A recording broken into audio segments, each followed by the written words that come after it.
Hello, friends. I'm Miss Cindy. And I'm Miss Chelsea. And I'm Riley. And this is our friend Riley. And Riley has never seen Molly of Denali. So we asked Riley to join us today. Miss Chelsea and I are doing our virtual family community learning workshop. And we're so glad you joined us today. Miss Chelsea, we've got lots of exciting things to talk about. We do. I'm excited. And you actually love Molly of Denali, right, Miss Chelsea? I really do. I think she's fantastic. And I hope everybody has at least watched 1 or 2 episodes of Molly of Denali. And we're going to put all the information about how you can watch Molly of Denali on PBS Kids and go to PBS Learning Media and find all of the resources that you can download and print off that Miss Chelsea and I are going to be talking about today. But this is our very first WCTE Central Tennessee PBS Molly of Denali virtual workshop with our fabulous partner, Miss Chelsea from the Putnam County Library. So,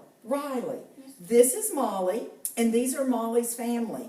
And Molly and her family, they live in Alaska. Do you know where Alaska is? I think it's somewhere near the border. It's somewhere near the border, yes. It's one of our northern states. And it's not actually connected to all the other states. So there's a big country called Canada that separates the United States of America and then Alaska.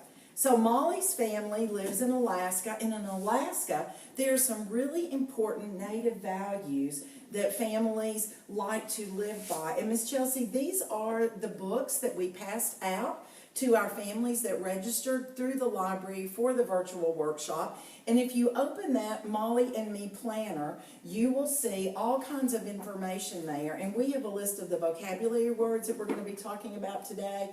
But Molly introduces herself. And then on Native Alaskan values. So we're going to go over those because that's a very important thing that we're going to be talking about. The first one says showing respect to others because each person has a special gift. The next one, Miss Chelsea, is share what you have.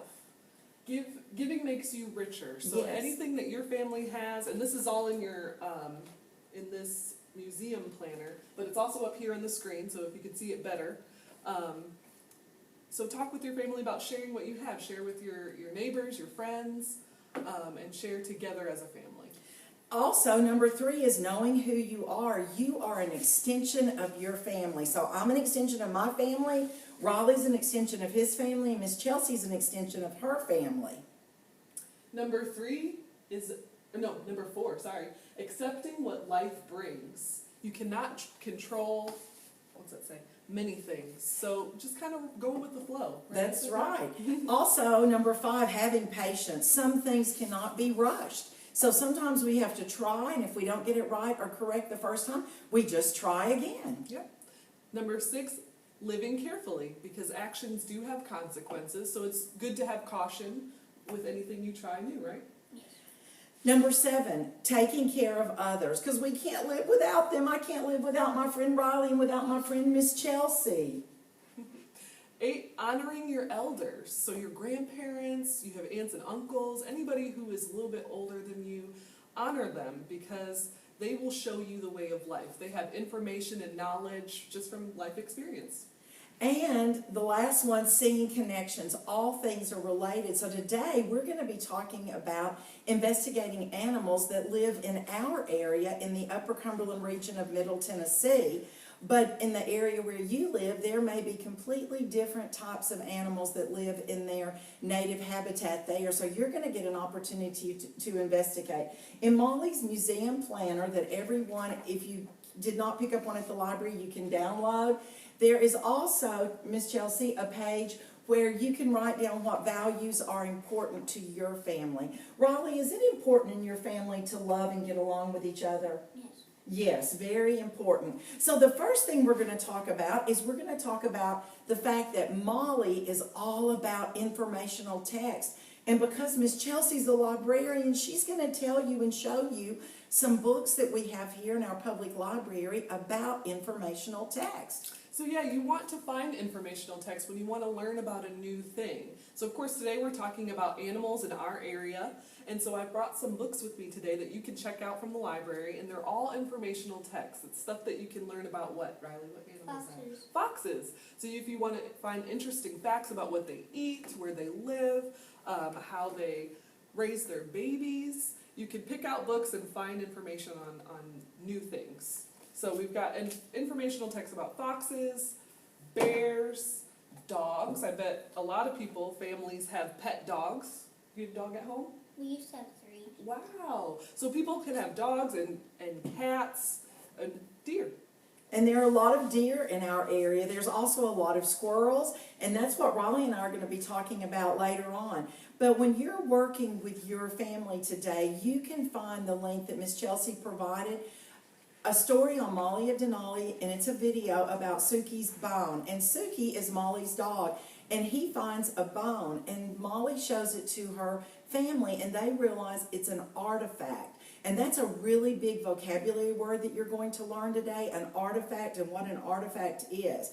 But in your Molly and Me planner that we have, investigating animals, and everyone was able to get one of these, this shows you an animal, a wolverine, and it also shows you a place card. And a place card is something that explains the name of the animal, some interesting facts about the animal, and Raleigh made a place card that we're going to be using later on today. So Molly's family visited a museum, and we have a great local children's museum here that's just right across the parking lot from the Putnam County Library, so you can stop in and see all the great artifacts that are there about our past history in our area. But they found a special owl, and they learned about this owl. And so you have one of these in your packet that you're going to be using, and they made a place card. Now let's get Riley's place card. And Riley, you and I talked about earlier today animals that live in our area. And Miss Chelsea, we've got some pictures of animals that live in our native area. We've got a picture of a raccoon and a bear. And it's been on the news a lot that there is a bear that lives around here. I heard about that too. And we also have a deer, a dog, a fox, or a coyote, and then we have a picture from the Tennessee Wildlife Association website of all of the animals that live in this area. But today with your children, you're going to be using clay or Play-Doh, and you're going to be making an animal. So Riley, in a nice big loud voice, can you tell them about the animals that you made this morning? We have made a bat. We have made this is supposed to be a fruit bat, that's the type. A fruit bat, all right. This is a squirrel. Squirrel. Cat. Cat. Owl. I think that's a fox. A fox. A snake. A snake. A deer. A deer. Turtle. And a turtle. Very So good. Riley made all of these this morning. And Riley, show me your place card. What does your place card say? Which animal are you going to, you want Miss Chelsea to hold it I'll for hold it you? up for you. How about that? And moms and dads and people who love our little learners, find things that you have around your house to use. This is just a piece of cardboard, and we just cut a piece of white paper in half. So anything that you have, if you have index cards or note cards, you can use those also to make place cards. So what animal did you select? Cat.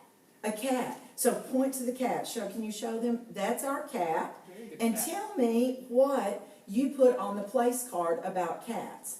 They have night vision. Night vision. Whiskers are important. Whiskers are important. Very agile. Very agile. And parents, see that great vocabulary word? And Raleigh came up with that all on his own. Good hunters. Good hunters, and they're Curious. curious. And that's what I love about learning and about informational text, because Miss Chelsea, informational text really lets people explore and learn about things that they want to learn about. And also in the packet there is a card that, This one? yes, the blue one, that talks about Molly of Denali and how you can download the apps. But on the back, it also shows you that there is an app called iNaturalist, And you can download that app on your mobile device, and when you go outside, you can take a picture of a plant or of an animal, something in nature, and it will help you identify what that plant or animal is. So, back in our Molly of Denali planner, we're going to do a research page. about animals that live in our community. So your child needs to select an animal. You need to decide, what does it eat,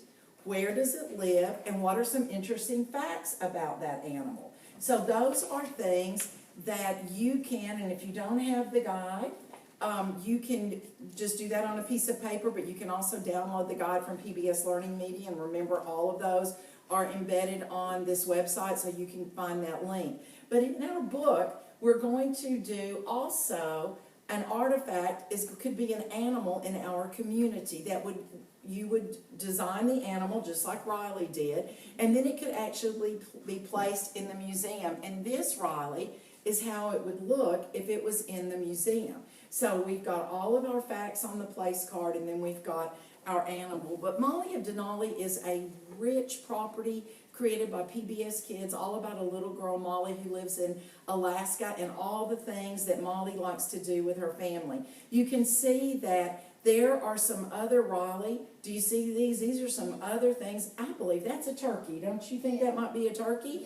And a spider? So a place card in a museum is used to share important information about an object or an exhibit in a museum. It usually includes the name of the object, what it is, and some interesting facts. Also, Riley, if you wanted to make something at home, when you've been at camp before, you can take 2 toilet paper rolls or paper towel rolls, and you can make spotting scopes, or if you have your own binoculars, you can go outside, because what we want to do is extend the learning outside of what we're talking about today. And then there is a great PBS Kids game on Molly of Denali called Fish Camp.